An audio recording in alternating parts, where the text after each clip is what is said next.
राज्यसभेचे नवनिर्वाचित खासदार रामराव वरकुते यांचं जे आहे ते आज हिंगोलीमध्ये आगमन झालेलं आहे आणि हिंगोलीमध्ये आगमन झाल्यानंतर या ठिकाणी आपण बघतोय की रामराव वरकुते यांचं जे आहे ते जागोजागी जेसीबीच्या साह्यानं त्याचबरोबर परभणीच्या 8-0 पासून ते हिंगोलीपर्यंत स्वागत झालेले आहे। काय भावना आहे? मोठ्या प्रमाणात स्वागत करण्यात आलं कार्यकर्त्यांचं। मी अगदी भारावून गेलेलो की मला तर श्रेष्ठीने तर दिलेलंच आहे, परंतु जनतेने सुद्धा भरभरून मला आज दिसलेलं आहे की सगळ्यांना वाटत आहे की आपण स्वतःच खासदार झालेले आहोत। आज मी माझ्यासारखा सर्वसामान्य माणसाचे ऊर भरून आलेले आहेत। मला कधीही वाटलं नव्हतं की राज्यसभेचे सदस्य मला मिळेल म्हणून।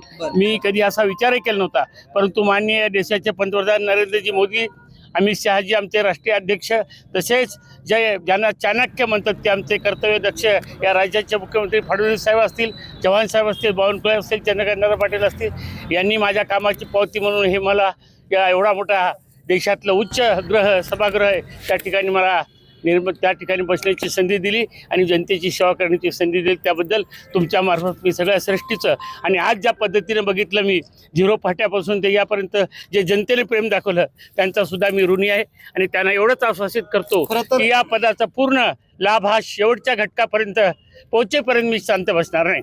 खरं तर मोठा संघर्ष केला, मोठा संघर्षाचा काळ काढला। आपण बघितलं असेल तर महाविकास आघाडीचं सरकार होतं त्यावेळेस तुम्हाला बरंच काही सोसावं लागलं होतं, त्यानंतर आज थोडंसं डोळ्यात अश्रू दिसतात सुखाचे।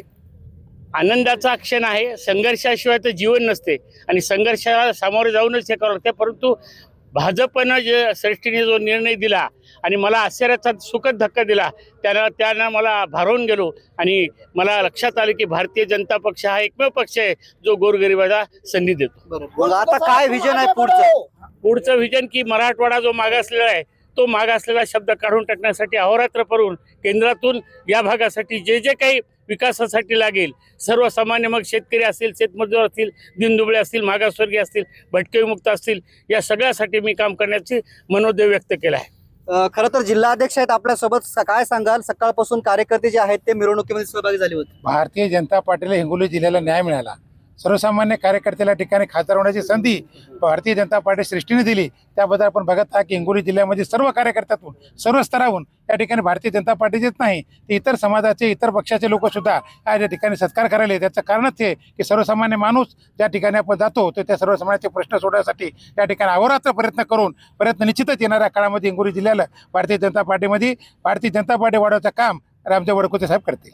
निश्चितच हे होते राज्यसभेचे नवनिर्वाचित खासदार रामराव वरकुते। खरं तर हिंगोली जिल्हा मागासलेल्याचं नाव जे आहे ते मी पुसण्याचं काम करणार असल्याची प्रतिक्रिया रामराव वरकुते यांनी दिलेली आहे। कॅमेरामॅन ज्ञानेश्वर वानखेडेसह मी रमेश चंडके, TV9 मराठी, हिंगोली।